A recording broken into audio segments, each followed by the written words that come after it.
Broadcasting from the business capital of the world, this is the Podcast Business News Network. And welcome back, everyone. Often have heard that staging is paramount if you want to sell your home, get the price you want for it. Maybe some of your decor is outdated. So you have somebody come in, stage it so it looks just, sell ready. I've always wondered how that's done. What's that look like? What goes into that? We found somebody vastly different than I ever imagined. Not only does she stage at one time 50-something homes, but she also is the woman behind a full-service interior design firm. So kind of the most blend. She also has a store. Marty Wilkinson joins us again on the program. How you doing? I'm great, Steve. How are you? Wonderful. And I've Good. learned so much in talking with you, right down to the fact that you're homeless. You live in a staged home. I think that's so incredibly cool. Where are you right now? I see pillows. Are you in your warehouse or something?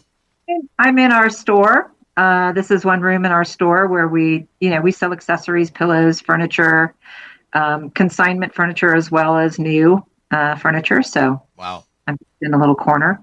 And you brought some company along today. Who do we have? This is my good friend and real estate agent, Liz Sheffield, from Barker Realty here in Santa Fe.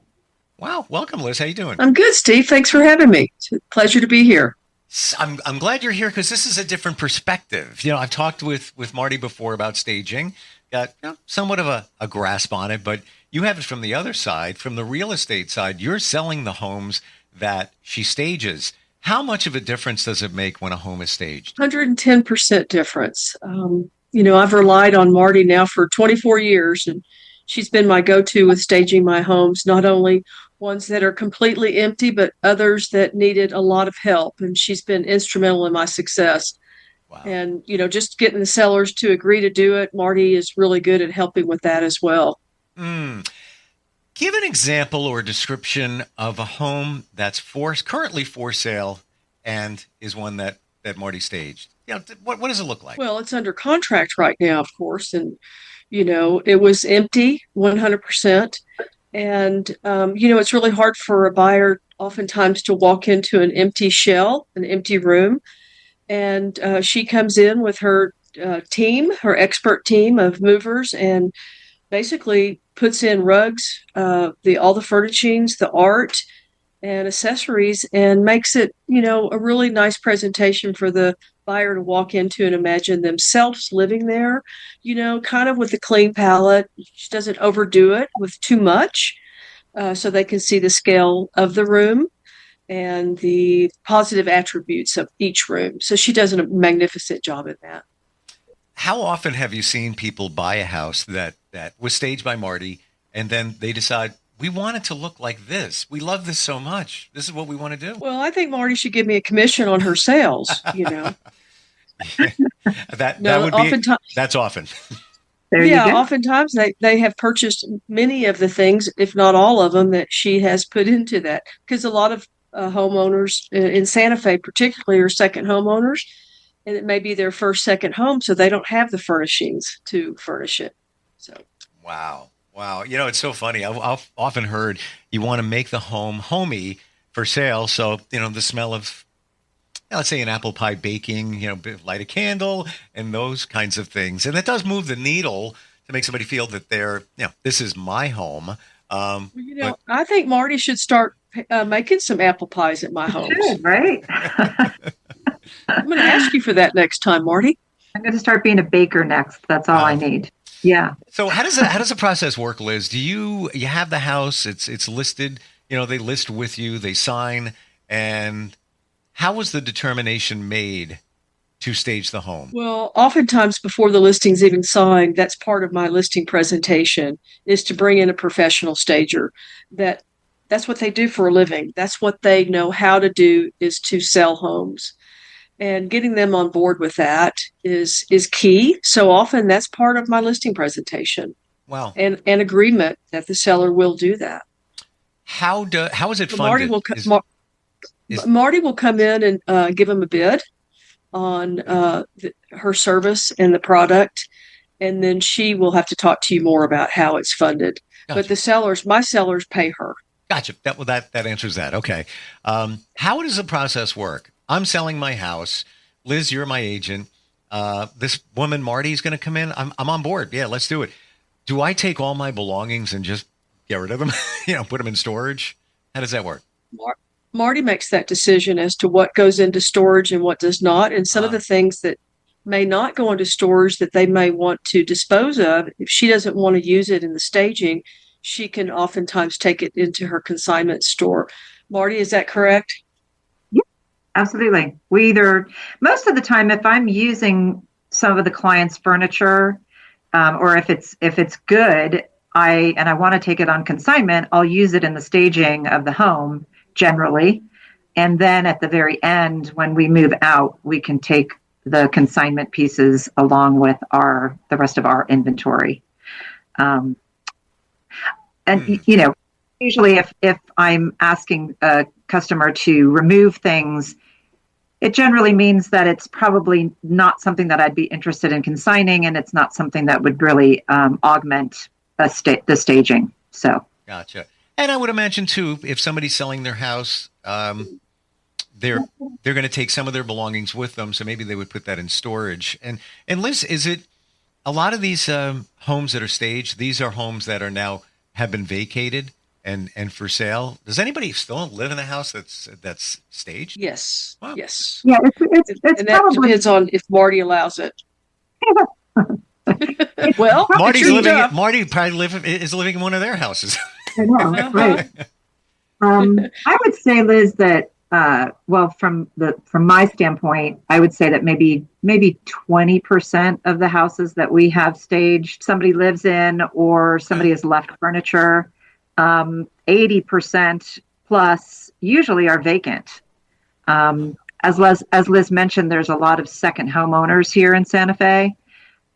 So they've, either already bought another home, they've moved out, and usually it's vacant. So we have a blank palette to work with. So I'm curious. I'm in between homes right now.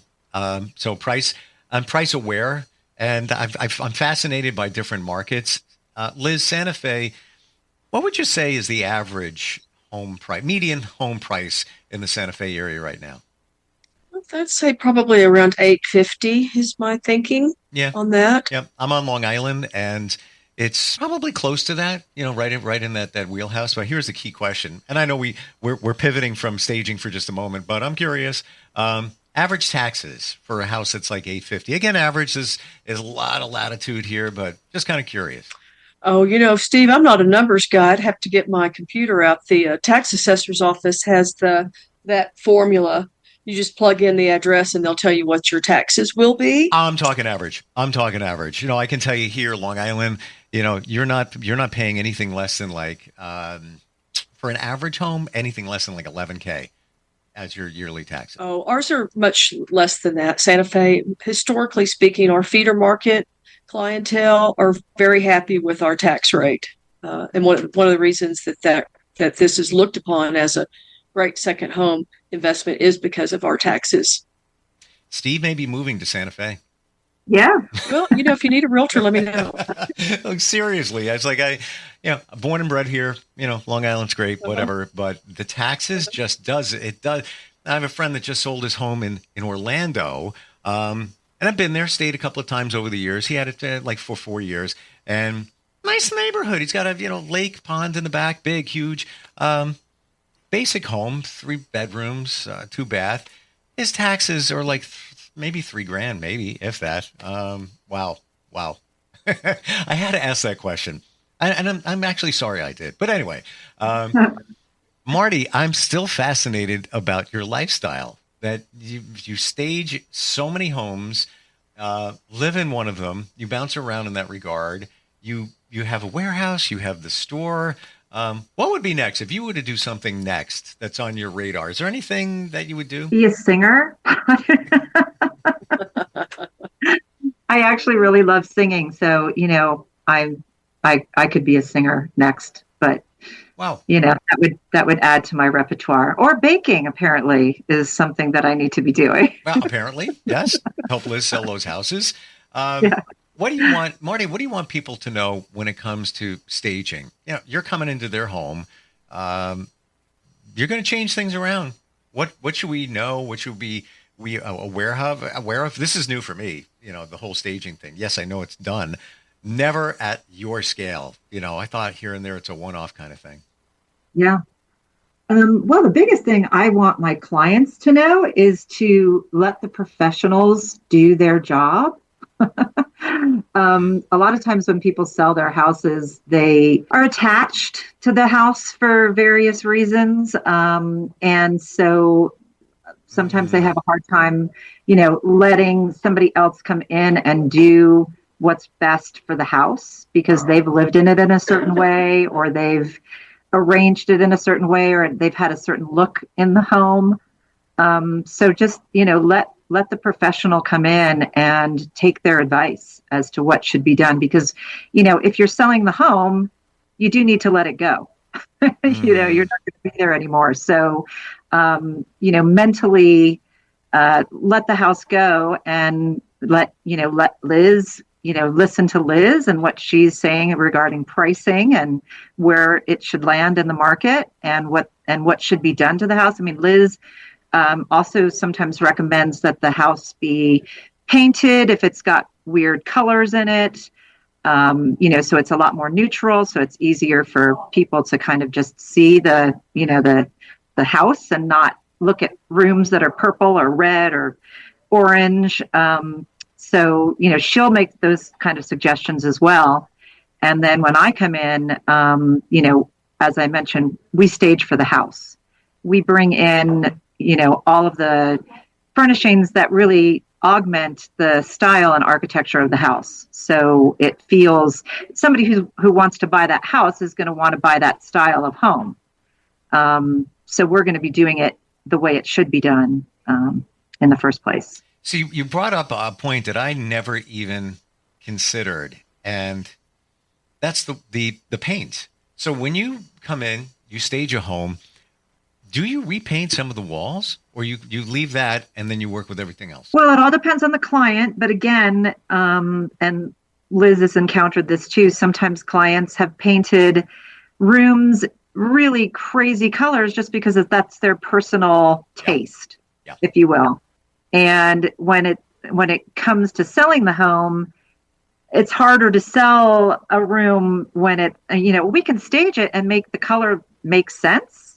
But if the client listens to the professionals, we're probably going to suggest that we bring it back to a neutral envelope, if you will, so that, everybody can imagine themselves living there. You bring back memories. I sold a house 2 years ago and I was in it for 8. And when I first bought it, they previously had a very small fire, but they got to redo a lot. It was a new kitchen, new roof. Everything was fantastic. I won in that regard. Their color choices, no exaggeration here. One bedroom, hot pink. The other one, bright teal. And they loved it. They were proud. Look at these. We love these colors. And I couldn't wait to just change the color. It was a big challenge too, because even if you're going to paint it even a light gray, you still have that, when you cut in the corners, you still see a little bit of that green. You have to work even harder to hide, those colors. But it's amazing what, and what somebody, the interior designer told me this, that it was probably because they were older folks and their eyes don't see it the way somebody a little bit younger might see it. So they don't see it as this bright, crazy color. They see it as, something kind of nice and a little bit different. Never even took that into consideration. But you must see everything, Marty and Liz, when you're working in this area. So, Steve, can we get back to the taxes? No. You looked it up. Go ahead. So here's an example. $1,529,000 is the list price, so $1.5 million, and the taxes will be $11,000. So that's less than 1%. Wow. Amazing. That's kind of why it's kind of a moot point to so many buyers that come in here, right? It's low.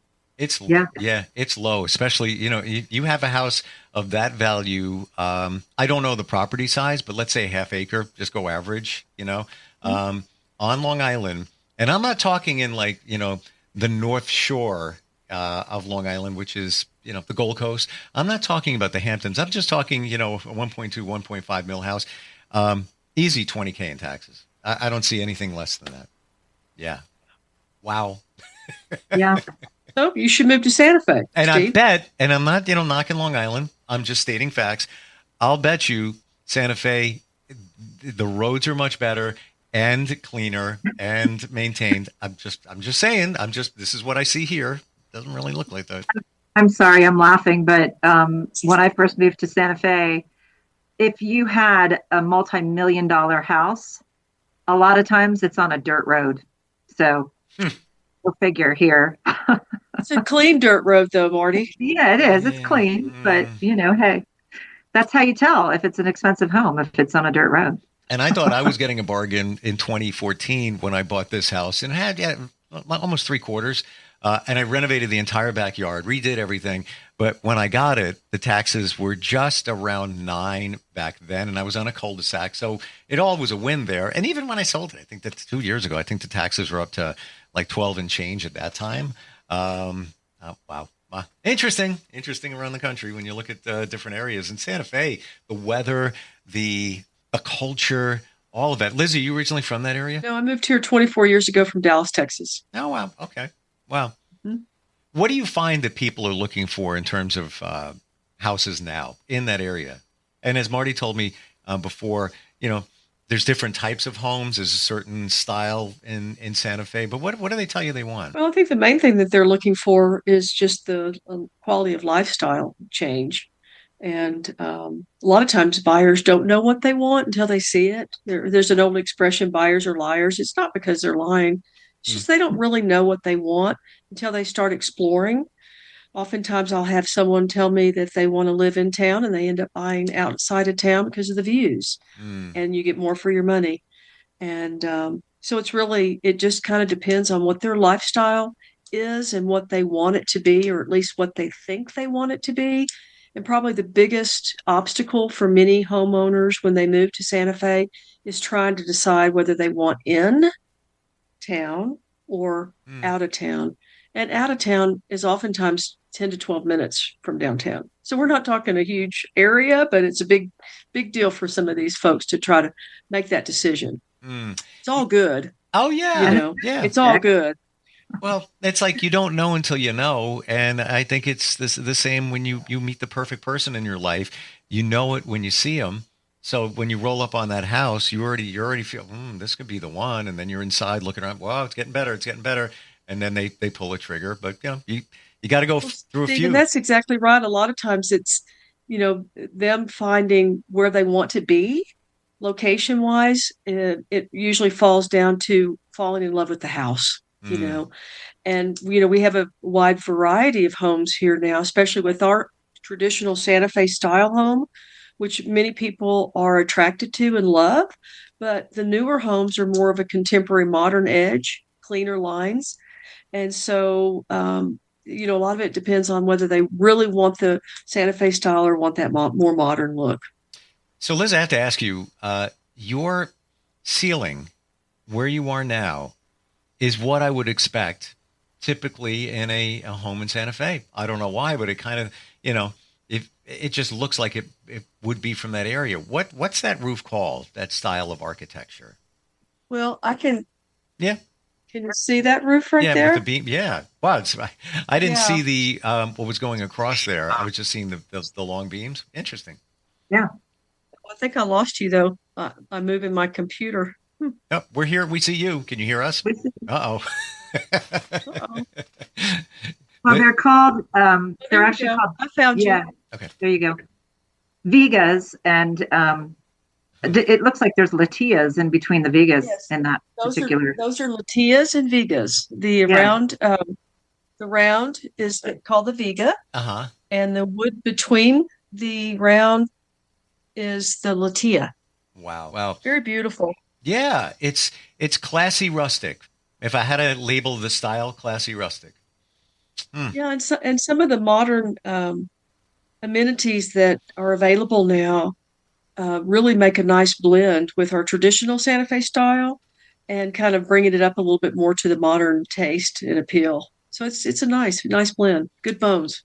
What I detect from both of you is a lot of passion, and it looks like you both truly love what you do. I do. 24 years. It's the biggest gift is the people that I get to work with, from all over the country, all different lifestyles, all different backgrounds, all different financial situations, and to be able to help them realize their dream, because this is typically a quality of life move, not a transfer because of a job.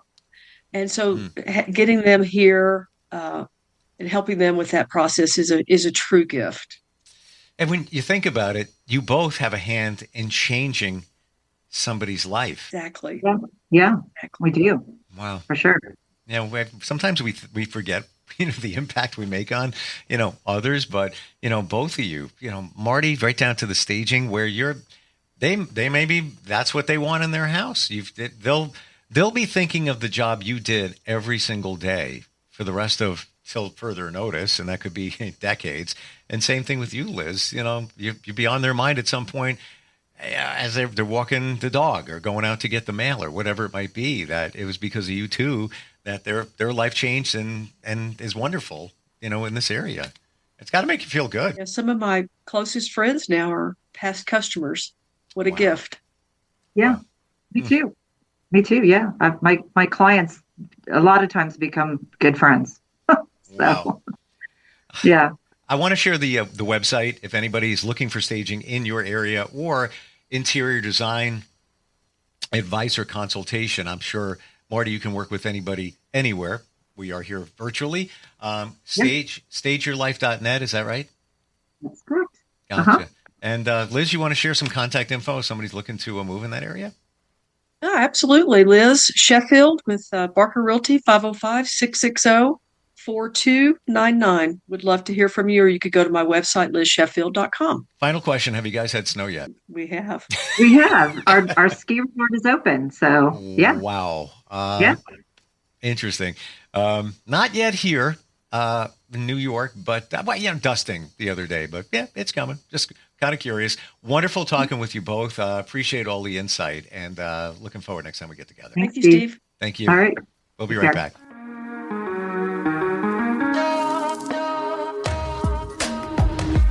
Broadcasting from the business capital of the world, this is the Podcast Business News Network.